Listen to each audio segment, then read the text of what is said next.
Dios es bueno. Todo el tiempo, Dios es bueno. Segunda de Corintios, capítulo 4, versículo 6.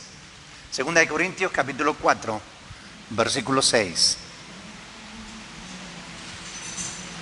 Ya salimos del 5 la última vez y ahora vamos a leer el versículo 6. ¿Lo tienen? Segunda de Corintios, capítulo 4, versículo 6. Dice: porque Dios, que mandó que de las tinieblas resplandeciese la luz, es el que resplandeció en nuestros corazones para iluminación del conocimiento de la gloria de Dios en la faz de Jesucristo. Amén. ¿De qué creen que está hablando aquí el apóstol Pablo?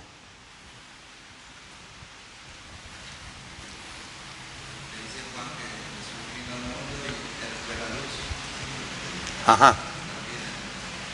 Que Jesús era la luz.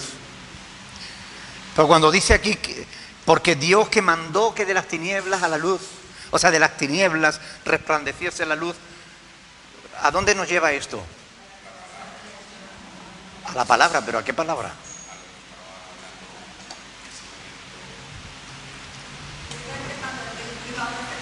Ahí está, nos lleva a Génesis, ¿verdad? Cuando Dios estaba creando todas las cosas, y en el capítulo 2, versículo 7, Dios creó las grandes lumbreras. Y ahí la luz fue hecha y separó las tinieblas de la luz, ¿verdad? Es decir, una referencia a la creación del sol, de la luna y de las estrellas, que iluminan nuestra vida física. Pero también está hablando aquí de una iluminación interior. Dice: porque Dios que mandó que de las tinieblas resplandeciese la luz, es el que resplandeció en nuestros corazones para iluminación del conocimiento de la gloria de Dios en la faz de Jesucristo. Así que también nos está hablando aquí de una iluminación interior, la luz de Dios que llega a la vida del ser humano, que se abre a Él. Cuando le abrimos el corazón, Dios nos ilumina. ¿Verdad que cuando creímos en Él al menos esa fue mi experiencia? Saben, yo durante años había buscado a Dios y no lo encontraba. Durante años yo me compré una Biblia así de gorda, en círculo de lectores, y la leía y la releía, pero no entendía nada. Mis ojos estaban vendados, no veía. Mis ojos estaban cegados. Cuando me predicaron el Evangelio y yo abrí mi corazón a Dios, ahí fue como si se hubiera encendido la luz. Ahí fue que yo empecé a ver lo que no veía antes. Ahora cuando leía la palabra, la entendía. Y esa es la enorme diferencia entre el que tiene a Dios y el que no le tiene. El que no le tiene permanece en tinieblas. Pero el que tiene a Dios, el que tiene a Jesús en su vida, tiene la luz de la vida. ¿Recuerdan el pasaje de Primera de Juan? Dios, este es el mensaje que hemos recibido de Él. Dios es luz y no hay ninguna tinieblas en Él. Amén. Y como dice, si decimos que tenemos comunión con Él y andamos en tinieblas, mentimos. Y no practicamos la verdad. Pero si andamos en luz como Él está en luz, entonces tenemos comunión unos con otros y la sangre de Jesucristo nos limpia de todo pecado. Bendito sea el Señor por esa iluminación interior que llenó nuestra vida y le dio sentido. Amén. ¿Recuerdan lo que ocurrió a Pablo? Bueno, no a Pablo, a Saulo, porque entonces todavía era Saulo. En el camino a Damasco, ¿qué le pasó? Vio una gran luz, ¿verdad? Tan fuerte, tan poderosa, que le dejó cegado por varios días. Fue la misma luz que le cegó físicamente la que iluminó su corazón, de manera que transformó su vida en un hombre nuevo. Ya no era el perseguidor, ahora se había convertido en uno de los perseguidos. Increíble, ¿no? Lo que Dios hace. Tenemos que orar para que los miembros del Estado Islámico que están persiguiendo cristianos, asesinándolos vilmente, se conviertan al Evangelio, para que los perseguidores dejen de perseguir a los cristianos. ¿Ustedes creen que Dios puede hacer eso? Ya lo hizo, lo demostró con la vida de Pablo, un hombre fuerte en demasía. Y si lo hizo con él, puede hacerlo con estos islámicos. Pablo consintió en la muerte de Esteban. Él estaba presente cuando estaban arrojándole piedra y asesinándolo vilmente. Y Saulo estaba allí y consintió en su muerte. O sea, apoyó a quienes le estaban, de hecho les estaba guardando la ropa, mientras aquellos sinvergüenzas asesinos le estaban arrojando piedra a un pobre hombre inocente, cuyo único crimen era creer en Jesús. Si Dios lo hizo con Saulo, lo puede hacer también con los miembros del Estado Islámico. Oremos, de verdad, oremos. Señor, cambia el corazón de esos asesinos, de esos criminales que están degollando niños, que están violando niñas, que están haciendo verdaderos crímenes contra la humanidad. Hoy leía que crucificaron a un niño delante de su propio padre y violaron a 2 niñas y después las asesinaron. Eso está ocurriendo en nuestros días. Y nosotros muchas veces ni siquiera nos acordamos de elevar una oración por nuestros hermanos que están siendo perseguidos. Si nosotros estuviésemos siendo perseguidos, ya nos gustaría que todo el mundo estuviera orando por nosotros, ¿verdad? Oremos por la iglesia perseguida, para que deje de ser perseguida. ¿Qué produjo la iluminación en el corazón de Pablo, de aquel Saulo? ¿Qué fue lo que produjo el encontrarse con la luz de Cristo? Un cambio, una transformación. Le hizo ver lo errado que estaba. Y eso es lo primero que Dios hace en nuestras vidas. Porque todo ser humano cree saber lo que hace. Y cree que lo que hace es lo correcto. Pablo creía que estaba haciendo lo correcto al perseguir a los cristianos. Pero estaba equivocado. Hay muchos que son capaces, como digo, de matar, convencidos de que están haciendo la voluntad de Dios. La Santa Inquisición se hizo en nombre de Dios. Los reformadores también llevaron gente a la hoguera y asesinaron en nombre de Dios. Muchos crímenes se han cometido en el nombre de Dios sin que Dios hubiera querido que se hicieran. Hoy en día, muchos en el nombre de Dios están haciendo cosas atroces. Algunos en nombre de dioses falsos, pero incluso algunos en nombre del Dios verdadero. En nombre de Jesús se están cometiendo crímenes, latrocinios, robos, abusos.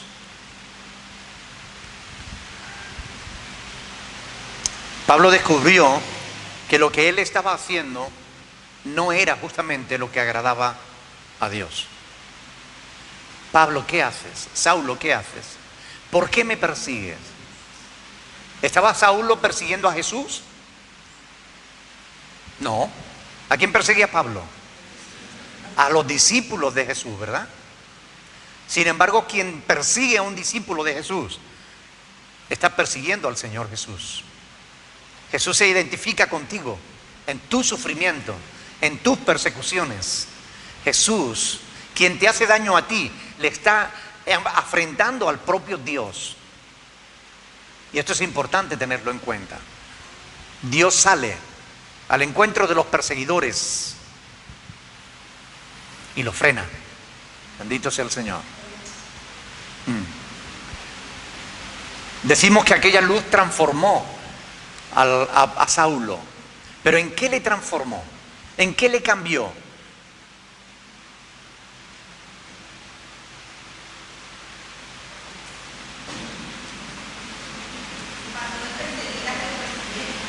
Dejó de perseguir a los cristianos. ¿Qué más? ¿Qué?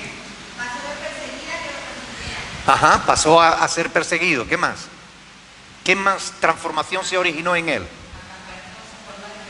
Cambió toda su forma de pensar. ¿Qué más? Fuerte, que no me entero. Si hablan, hablen alto, porque no llega aquí la voz. El arco este impide que llegue la voz. Fuerte. ¿En qué más cambió, Oscar? Fue iluminado en el conocimiento de la palabra de Dios, de la voluntad de Dios. Miren, y esto es lo que justamente el apóstol Pablo está diciendo aquí. Resplandeció en nuestros corazones para iluminación del conocimiento de la gloria de Dios en la faz de Jesucristo. Le cambió la vida.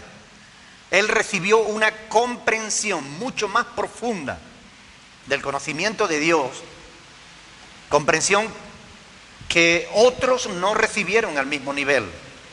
Por ejemplo, ¿tenían los sacerdotes del tiempo de Pablo la comprensión que llegó a tener él? ¿Por qué?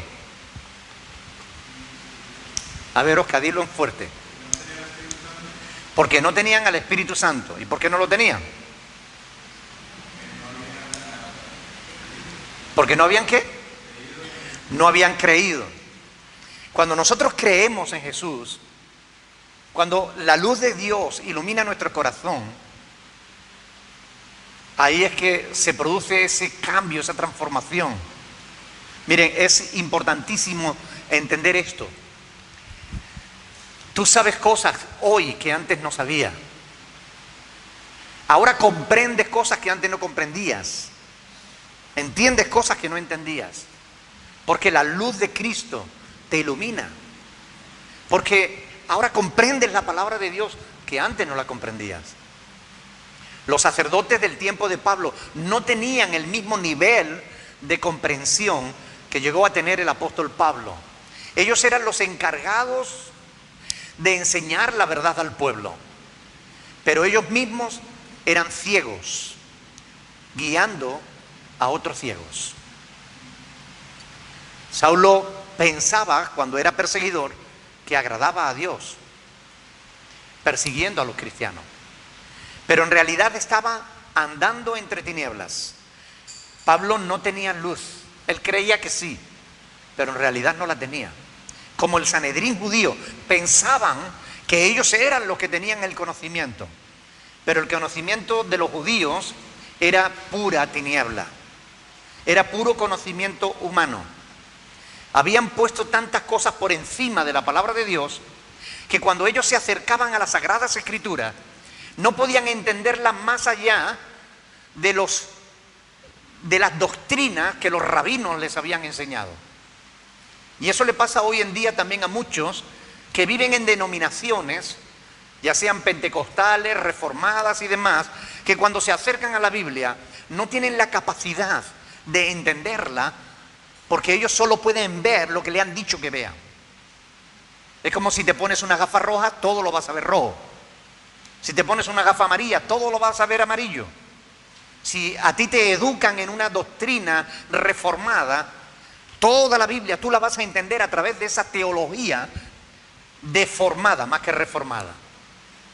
Si a ti te educan en una iglesia pentecostal, desgraciadamente tú vas a tener una limitación para entender las Sagradas Escrituras. Vas a entenderlo todo desde la perspectiva pentecostal. Porque generalmente el ser humano, cuando se acerca a las Escrituras, lo hace ya con prejuicios. ¿Sabes lo que es un prejuicio? Es una postura predeterminada, determinada de antemano. Vamos a la Biblia generalmente para buscar apoyo para lo que creemos, en vez de ir a la Biblia para ver qué es lo que de verdad debemos creer.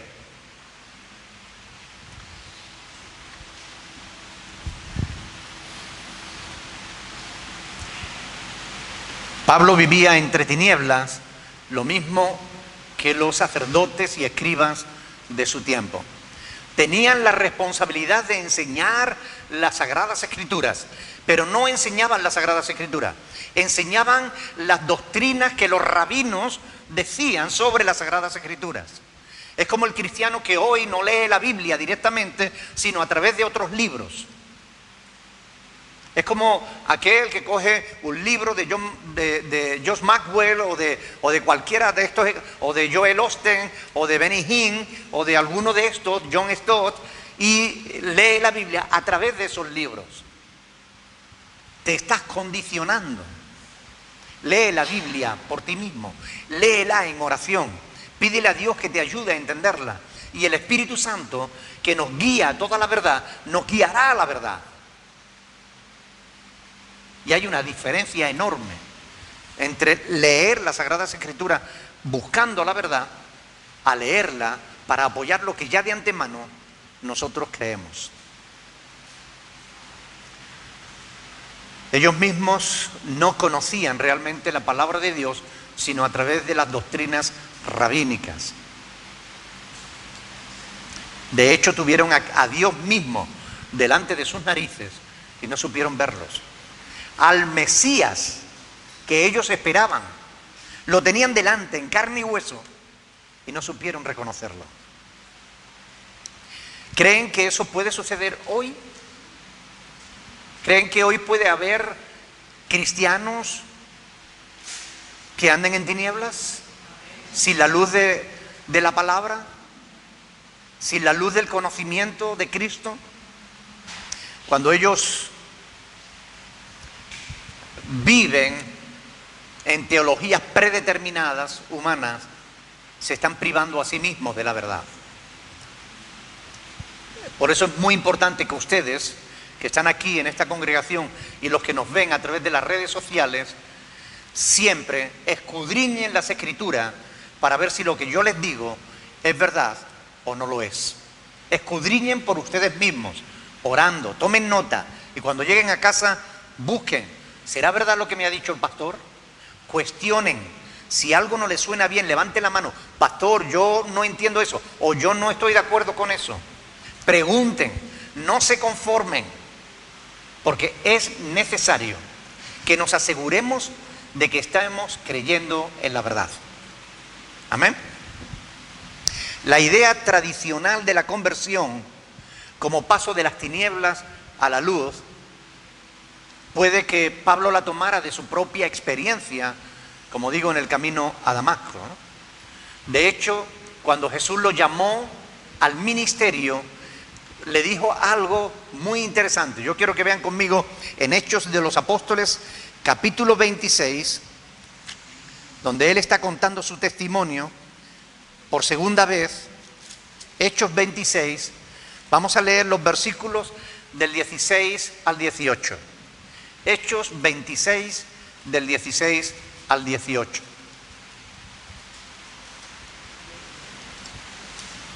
Si lo leemos desde el 15, por aquello del contexto, para que sepamos quién le está hablando. En el 15 dice: yo entonces dije, ¿quién eres, Señor? Y el Señor dijo: yo soy Jesús, a quien tú persigues.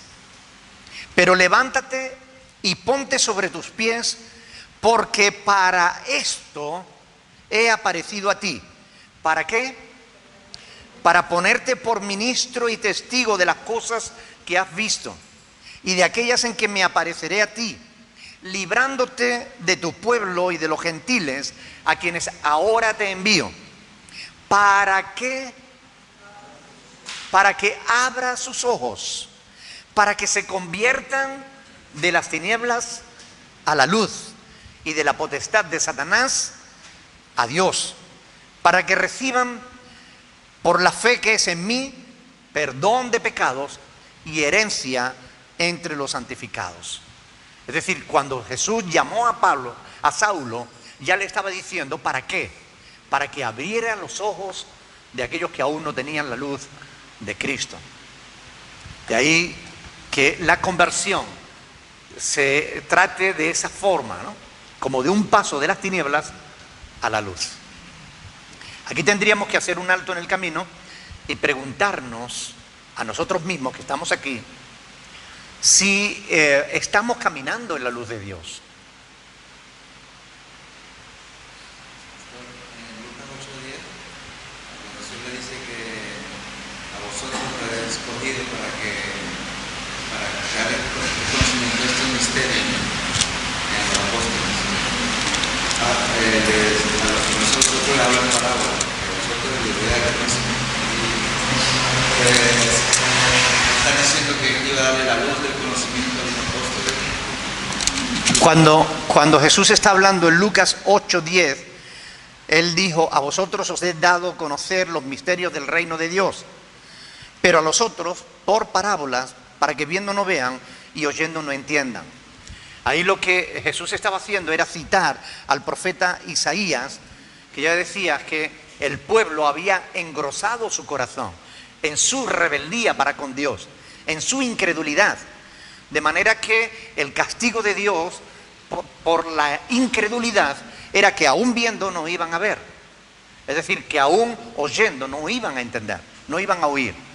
Y esto es lo que ocurre en el corazón del ser humano, que se cierra a la verdad, que queda como necio, porque aún teniendo la verdad delante no es capaz de reconocerla. Pero decía, cada uno de los que estamos aquí nos tenemos que preguntar a nosotros mismos: ¿estoy yo viviendo en la luz? ¿Estoy caminando en la luz? ¿He pasado de las tinieblas a la luz? ¿Cómo podríamos saberlo?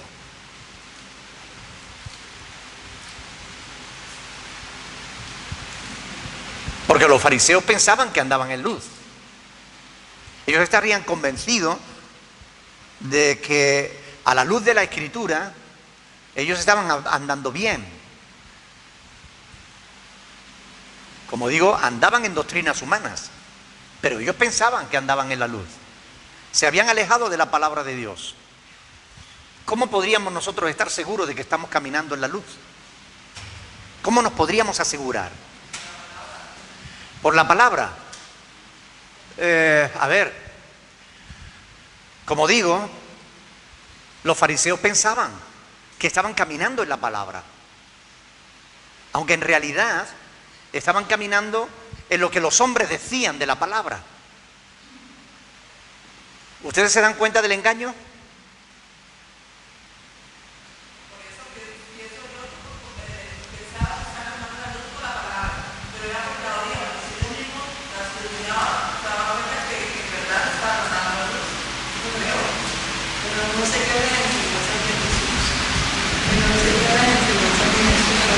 No seguían las enseñanzas de Jesús.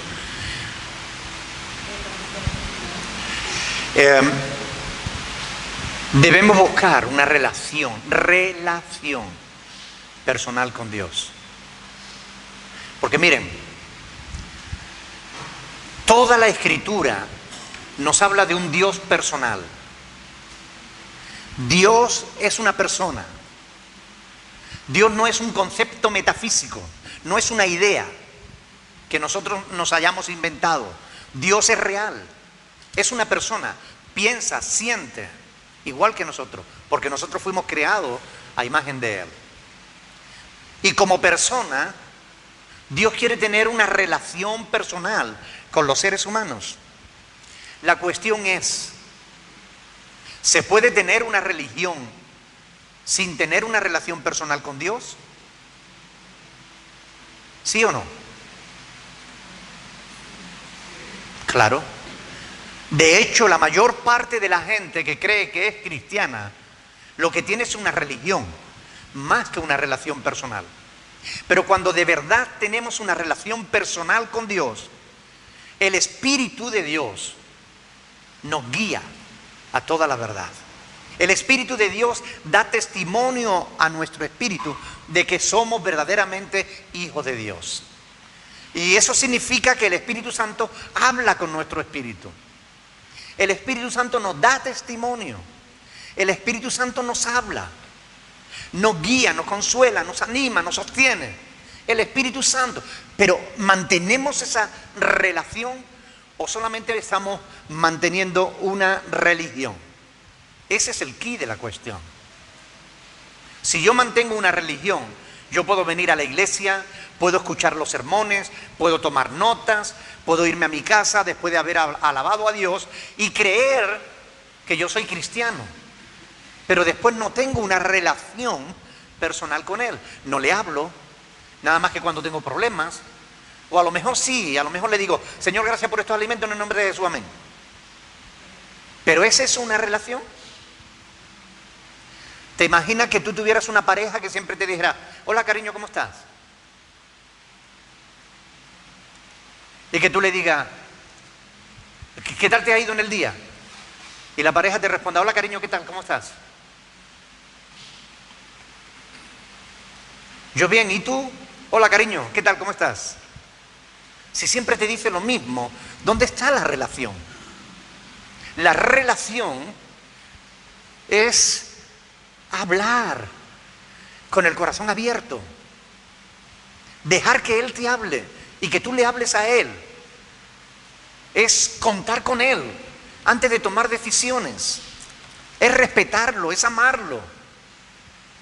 Tener esa relación personal posibilita que el Espíritu Santo te ayude a darte cuenta de si estás en algún error. Si te equivocas en algo, el Espíritu Santo te va a dar un timbre de alerta. Te va a decir, no, por ahí no. Pero si tú solamente tienes una religión, estarás pendiente de lo que piensen los hombres, pero te dará igual lo que piense Dios. ¿Entiendes la diferencia o no? Es diferente una religión a una relación. Somos llamados a tener una relación personal, verdadera con Dios. Una relación en la que podamos hablar continuamente con Él, en la que Él pueda hablar con nosotros y que nosotros le oigamos. Algunos dicen, es que yo no sé oír a Dios. En el discipulado enseñamos a oír a Dios por medio de su palabra. Le tomamos un pasaje de las Escrituras y le decimos, ¿qué te dice Dios ahí? Porque Dios nos habla por la palabra. Y a la luz de lo que Él te ha dicho, ¿qué le dices tú a Él? Ahí estamos enseñando a tener una relación personal con Dios. Pero eso hay que llevarlo más allá. Eso hay que profundizar en esa relación. Debemos estar abiertos a una relación real, genuina. Que no sea solamente decir buenos días, buenas tardes, ¿cómo estás? Bien. Y quedarnos ahí en el plano, pero sin profundizar en la relación. Tenemos que ir más allá. El Espíritu de Dios nos confirma si estamos en la verdad. El apóstol Pablo dice que estos son los hijos de Dios, los que son guiados por el Espíritu de Dios. Romanos 8:14. Y el Señor Jesús dijo en Juan 16:13, cuando el Espíritu de verdad venga, dice, Él os guiará a toda la verdad. Sin esa relación personal con Dios, la fe se limita a una simple religión. Aunque sea la religión cristiana, no es lo que Dios espera, no es lo que Dios desea. Dios desea más. Mientras que Dios ilumina nuestro corazón, hemos visto antes en los versículos anteriores, como Satanás lo que hace es justamente lo contrario.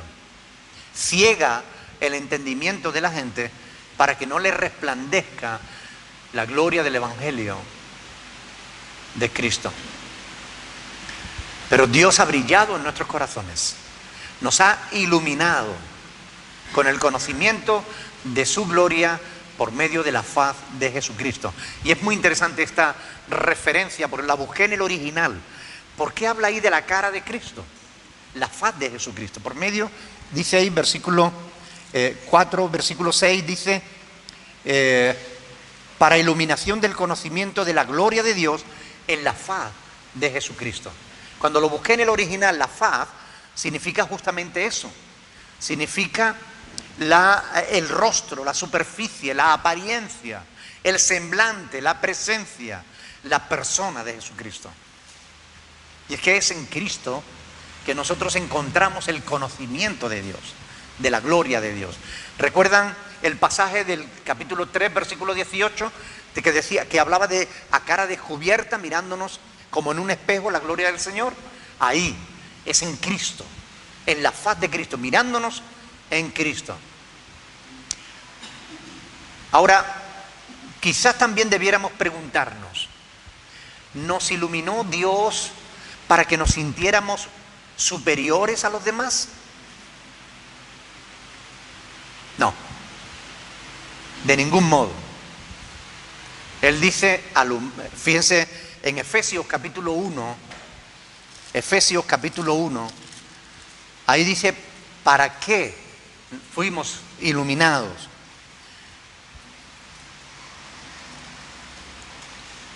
Vamos a leerlo desde el 15, porque es interesante. Capítulo 1 de Efesios, versículo 15, dice: por esta causa también yo, habiendo oído de vuestra fe en el Señor Jesús y de vuestro amor para con todos los santos, no ceso de dar gracias por vosotros, haciendo memoria de vosotros en mis oraciones, para que el Dios de nuestro Señor Jesucristo, el Padre de gloria, os dé espíritu de sabiduría y de revelación en el conocimiento de Él, alumbrando los ojos de vuestro entendimiento.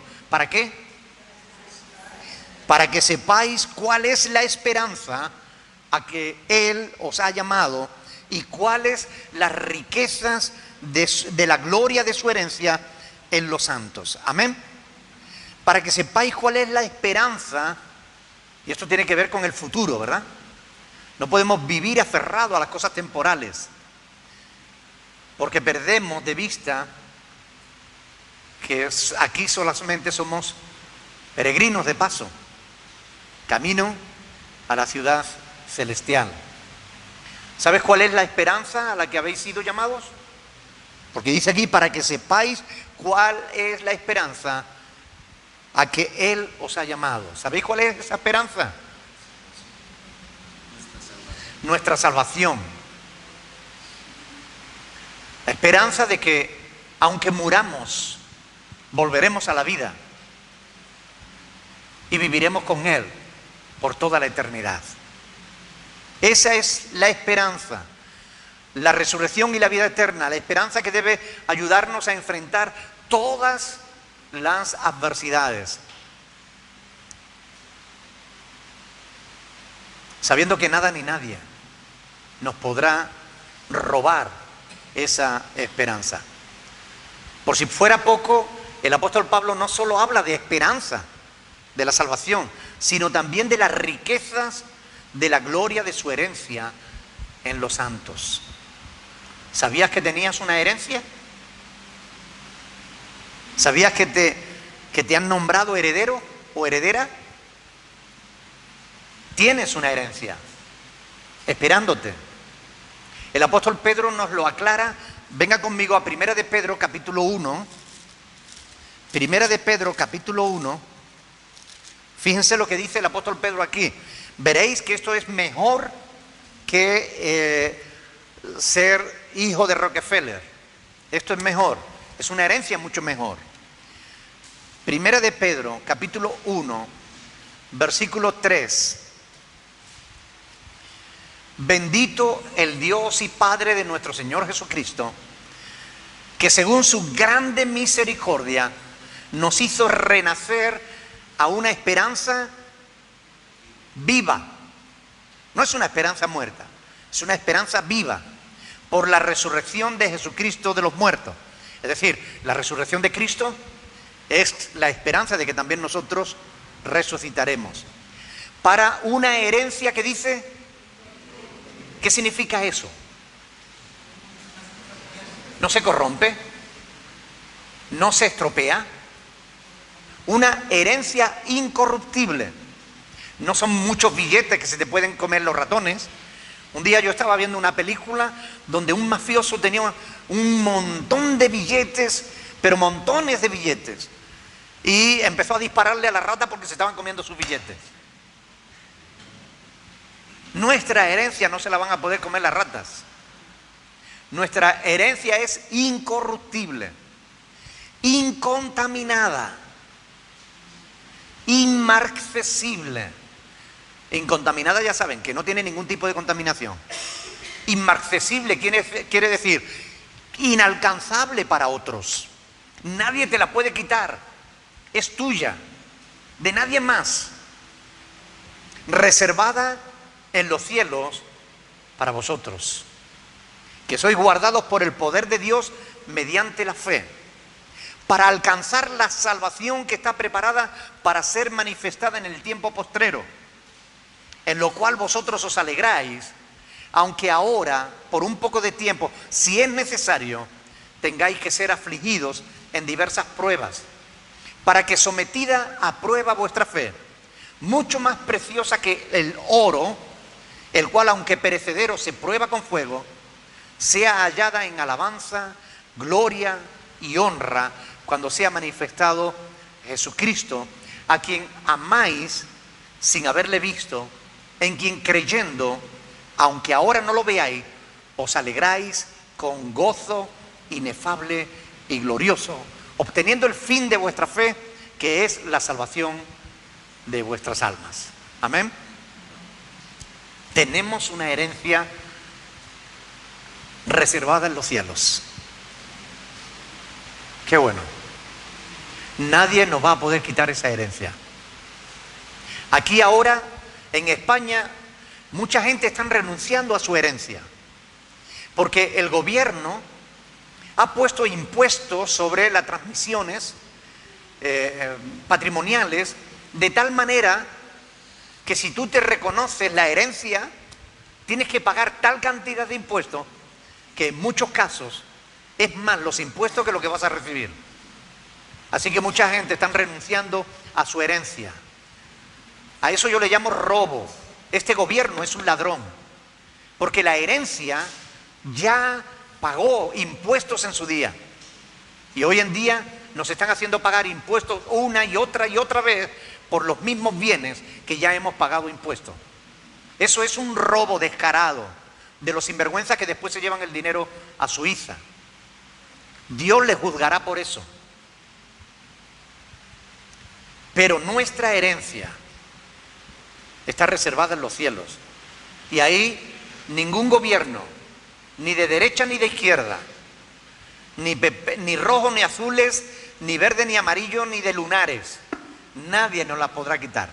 Amén. Ni tendremos que pagar impuestos, porque es una herencia que Dios nos otorga libre de impuestos. Bendito sea el Señor. Ahora, ¿te ayuda a saber esto? Porque a mí sí. A mí me anima saber que yo tengo una esperanza viva, saber que tengo una herencia reservada en los cielos. A mí me anima. Yo no sé si a ti te anima, pero a mí sí. Yo doy gracias a Dios porque aún en medio de la aflicción, mi esperanza me mantiene firme.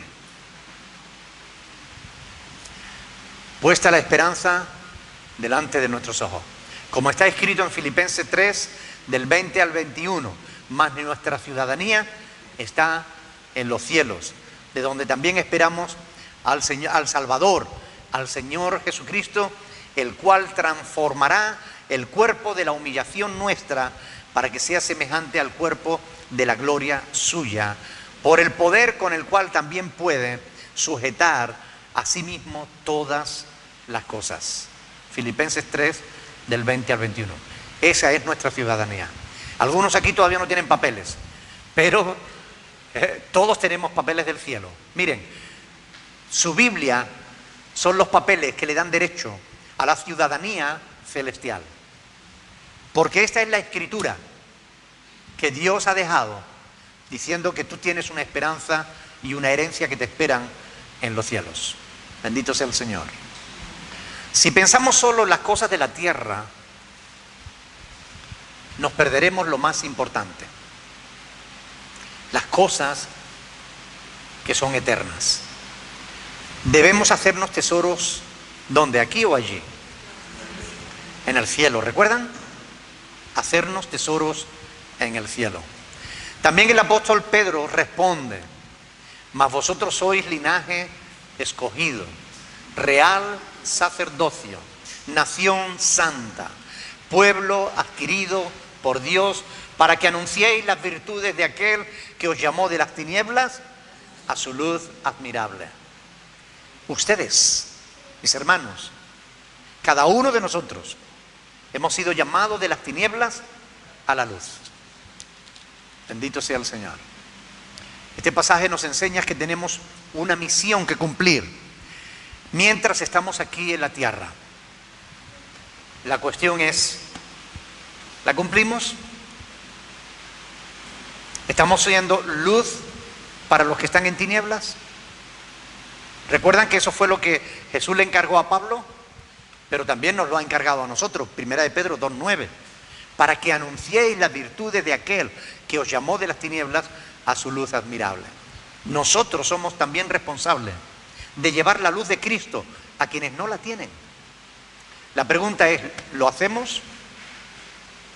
¿La llevamos?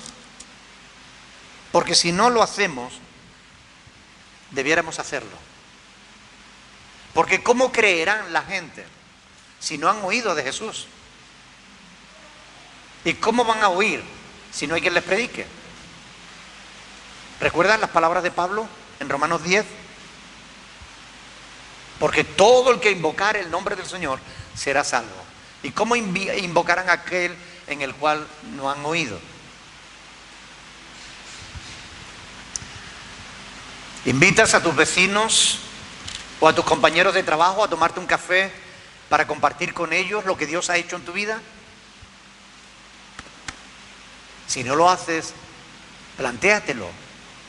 Puede que al principio a lo mejor te dé algo de corte, pero te aseguro que Dios te dará palabra. Dios estará contigo. Lo harás y después te sentirás bárbaro. Te sentirás genial. ¿Cuántos han compartido su fe con otras personas? ¿Y cómo te sentiste después? ¿Verdad? Uno se siente bien cuando comparte lo que Dios ha hecho en nuestras vidas. Invítales a la iglesia, a tus familiares, a tus compañeros de trabajo, a tus amigos, a tus vecinos. En este pasaje de 2 de Corintios, capítulo 4, versículo 6, el Evangelio es la luz que ilumina nuestro corazón, por la que los creyentes podemos contemplar la gloria de Dios revelada en Cristo. La gloria que somos llamados a ver y experimentar y también reflejar en nosotros mismos, como vimos, como digo, en 2 de Corintios 3:18. Versículo 7. 2 de Corintios 4:7.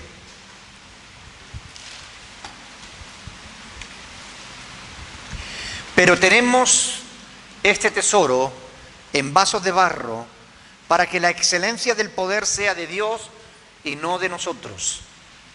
Con pasajes como este, Pablo quiere enseñar a los corintios la diferencia entre lo mortal y lo inmortal, entre el poder de Dios y la debilidad humana. Algo así como lo que enseñó Jesús en Mateo 6, del 25 al 34. Es decir, que la vida es más que el alimento, ¿recuerdan? Que el cuerpo es más que el vestido. Todas estas enseñanzas que encontramos en el Evangelio de Mateo, que lo físico, el contraste entre lo físico y lo espiritual, el contraste entre lo temporal y lo eterno. Por eso dice ahí Pablo, dice, pero tenemos, ¿se refiere Pablo a sí mismo? ¿Se refiere a sus colaboradores? ¿O se refiere a todos los cristianos? A todos. Evidentemente, sin duda alguna se refiere a todos los que han oído y creído en el Evangelio de Cristo y han recibido el conocimiento de la gloria de Dios. Ahora, cuando dice ahí, pero tenemos este tesoro, ¿a qué tesoro se está refiriendo el apóstol Pablo? La salvación. El versículo anterior nos lo dice bien. A ver, lean el contexto. Pero tenemos este tesoro. ¿Qué tesoro es? El conocimiento de la gloria de Dios. Tenemos este tesoro en vasos de barro. ¿Cómo recibimos dicho conocimiento?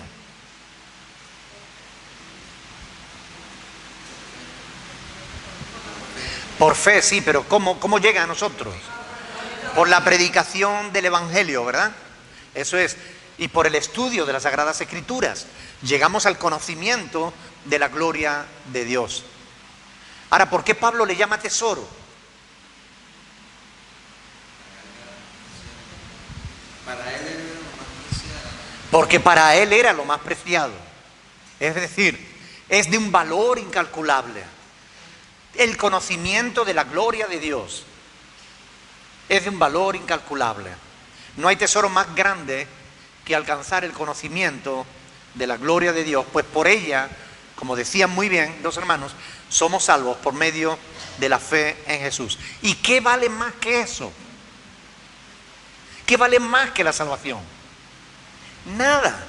Como está escrito, ¿de qué aprovechará al hombre si ganare el mundo y perdiere su alma? ¿O qué recompensa dará el hombre por su alma? Mateo 16, 26. Ahora, ¿valoras tú el conocimiento de Dios?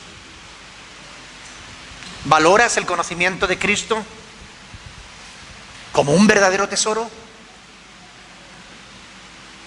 Muchos cristianos no lo hacen. Teniendo oportunidad de aprender sobre las Sagradas Escrituras, no asisten a las reuniones de estudio.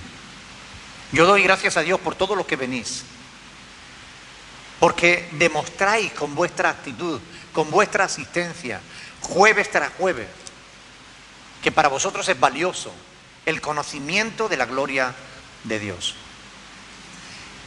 Y son en estas cuestiones en las que se ve si alguien de verdad valora las cosas de Dios. No en decir yo amo mucho a Dios, sino en actuar justamente demostrando que eso es real. Cuando no estudiamos la palabra de Dios, pudiendo hacerlo, estamos limitándonos a nosotros mismos en nuestro conocimiento. Estamos haciendo que nuestro tesoro sea más pequeñito, cuando pudiera ser más grande. Algunos hermanos les gustaría tener conocimiento de la palabra, pero no quieren estudiar. Esperan que alguien ore por ellos y ahí les venga la unción. Una unción que les ayude a entender todas las cosas de Dios. ¿Ustedes creen que el conocimiento de Dios viene de ese modo? No. Dios no va a hacer un milagro cuando tú puedes tener ese conocimiento de forma natural. Dios hará ese milagro si tú no lo puedes tener de forma natural. El martes pasado comentaba yo en Morrojable que cuando recién convertido, yo estaba con una Biblia nuevita, la primera Biblia con pastas de piel que yo me compré. Yo iba contentísimo con mi Biblia debajo del brazo. Estaba en una parada de autobús a las 10:30 de la noche. El último autobús era a las 11 de la noche. Y yo estaba allí esperando el último que me iba a llevar a casa. Y yo estaba con mi Biblia nueva mirando el canto dorado. Yo estaba contentísimo con esto. Yo estaba recién convertido. Acababa de llegar del servicio militar. Y me convertí. Y yo estaba allí esperando y vino un amigo mío que hacía años que no lo veía. Pues yo estuve 1 año y medio fuera de mi casa por causa del servicio militar. Y cuando me vio con la Biblia me dijo, ¿y eso qué es? Y la primera reacción fue casi como de esconderla. Pero dije, no, ¿por qué? Yo le dije, es una Biblia. ¿Y qué haces tú con una Biblia? Y empezó a hacerme preguntas. Y yo no tenía ni la más remota idea del contenido de la Biblia. Pero miren, él empezó a hacerme preguntas y yo abrí la Biblia y allí tenía la respuesta. Y él empezó a hacerme pregunta y otra pregunta y la Biblia hacía... El viento movía las hojas y cuando yo miraba, allí tenía la respuesta para su pregunta. Y me hizo otra pregunta y el viento ¡bum!, cambió y fue para el otro lado y allí tenía la respuesta para su pregunta. Y como le decía a los hermanos el otro día en Morrojable, si el viento no cambió de 20 a 30 veces aquel día, no cambió ninguna. Mire, yo me encontraba con la respuesta delante de mis narices. El otro se sorprendió y yo más. Pero fue un milagro de Dios. Yo creo realmente que Dios me ayudó por mi falta de conocimiento. Pero miren, yo salí de allí con una idea clara. Yo necesitaba conocer la palabra. Y desde entonces me dediqué a estudiar las Sagradas Escrituras. Y han pasado 30 y muchos años y no he parado de estudiar las Sagradas Escrituras.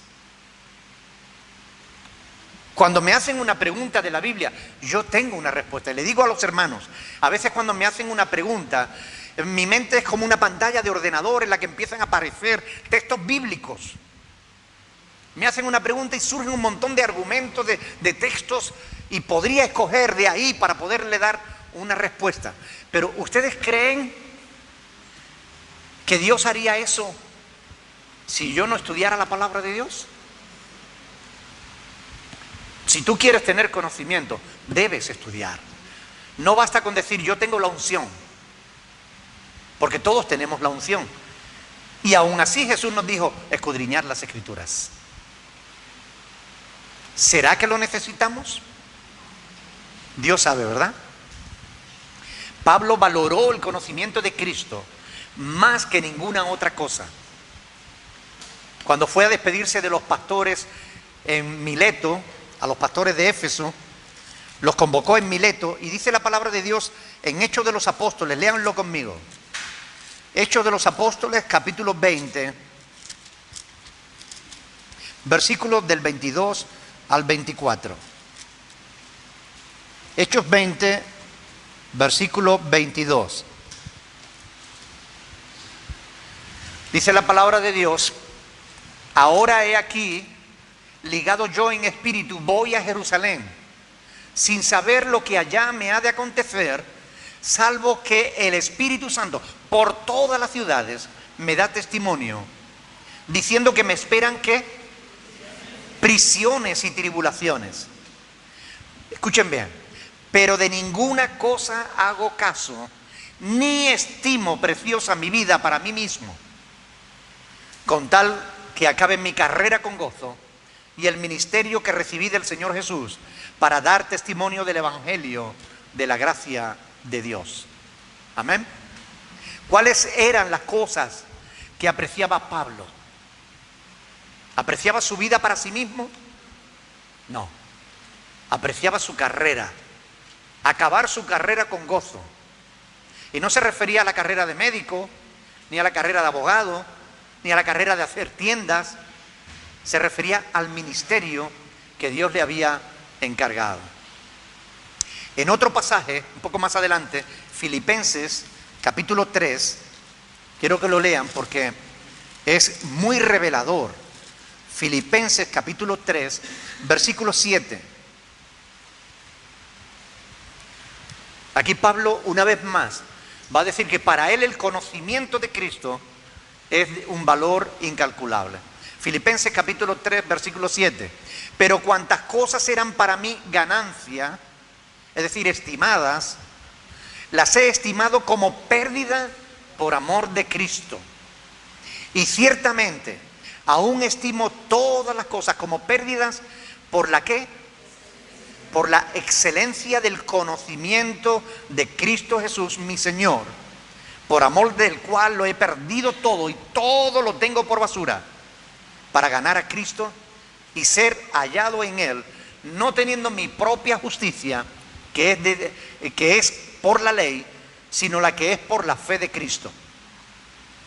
La justicia que es de Dios por la fe, a fin de conocerle y el poder de su resurrección y la participación de sus padecimientos, llegando a ser semejante a Él en su muerte, si en alguna manera llegase a la resurrección de entre los muertos.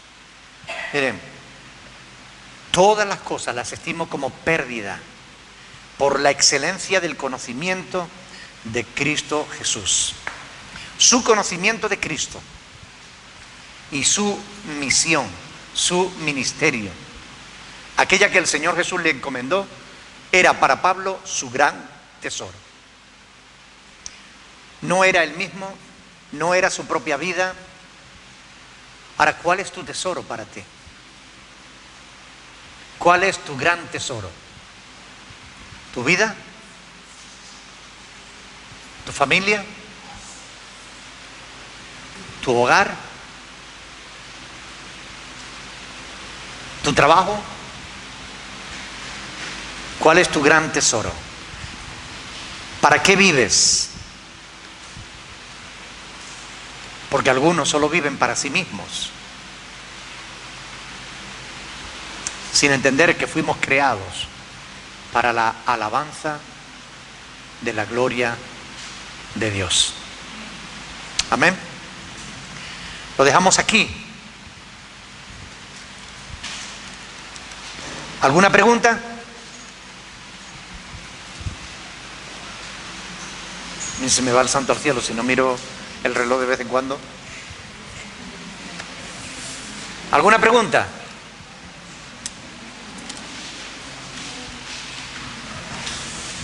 Hermanos míos,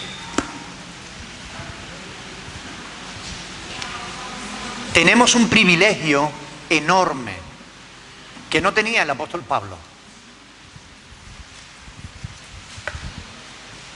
Pablo no tenía una Biblia.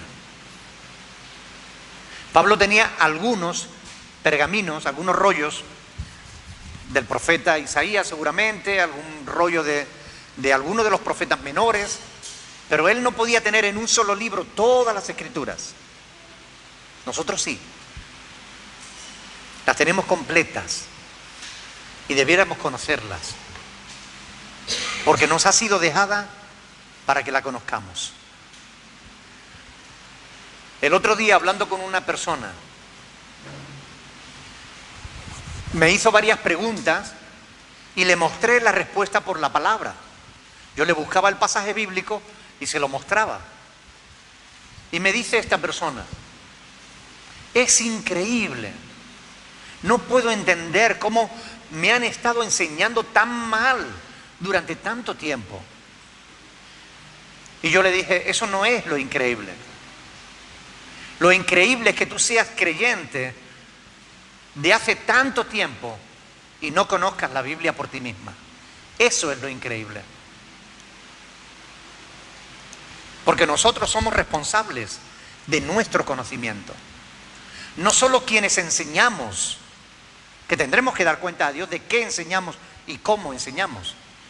También el creyente es responsable. Porque tienes al Espíritu Santo que te guía y tienes la Biblia. Por tanto, no tienes excusa para ignorar la voluntad de Dios para tu vida. Así que yo te exhorto delante del Señor: lee la Biblia, aunque sea un versículo diario. Lee la Escritura, pregúntale a esa palabra qué te dice Dios a través de ella, y después pregúntate a ti mismo o a ti misma qué le vas a decir a Dios al respecto de lo que Él te dijo. Amén. Dios les bendiga, mis hermanos. Vamos a orar al Señor.